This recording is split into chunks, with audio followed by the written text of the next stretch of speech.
How to clear Apple Cash transaction history. First, you want to open up the Wallet app on your iPhone, unlock your iPhone, and then launch the Wallet app. Then you want to select Apple Cash, so find the Apple Cash card within the Wallet app, locate and select your Apple Cash card. It should be listed along with the other cards and passes you have in your wallet.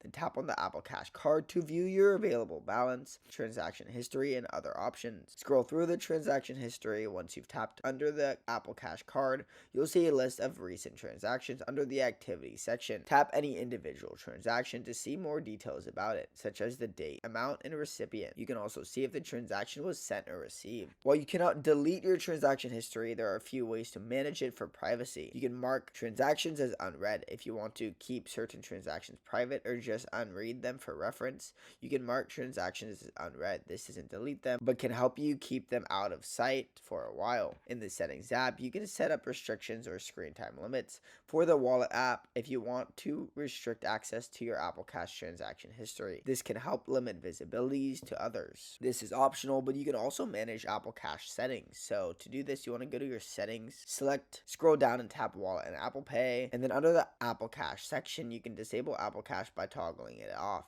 This will prevent further transactions, but will not delete your transaction history.